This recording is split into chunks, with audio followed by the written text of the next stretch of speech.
Analyse du 16 avril. Bon, on a vraiment un range en ce moment.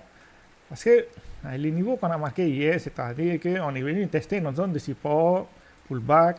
Oui, ce matin, avant le discours de Powell, on est venu tester notre zone de résistance.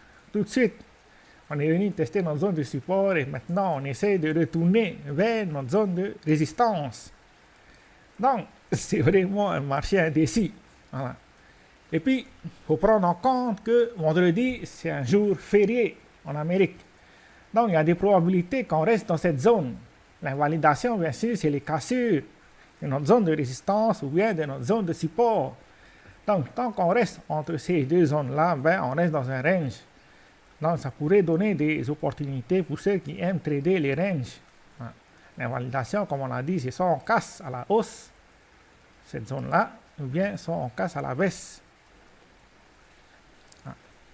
Donc, pour le moment, c'est les chemins probables par rapport à Bitcoin. Mais, comme je l'ai dit, il faut vraiment rester patient parce que demain, vendredi, c'est un jour férié.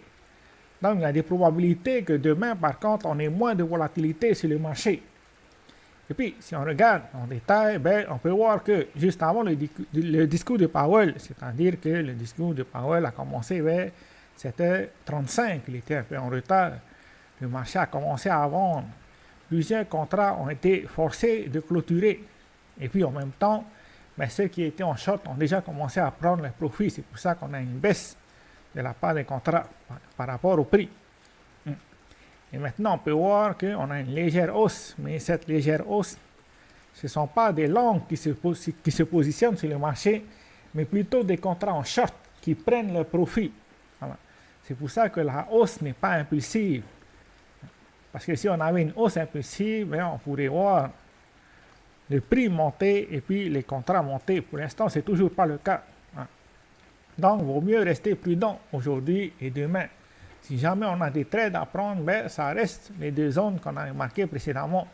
Entre notre zone de support, on achète, et quand on arrive à notre zone de résistance, ben, on vend le marché. Jusqu'à ce que ça casse. C'est-à-dire, soit on fait une tendance baissière ou bien soit on fait une tendance haussière. Voilà. C'est tout ce qu'on a pour aujourd'hui. Ciao, ciao.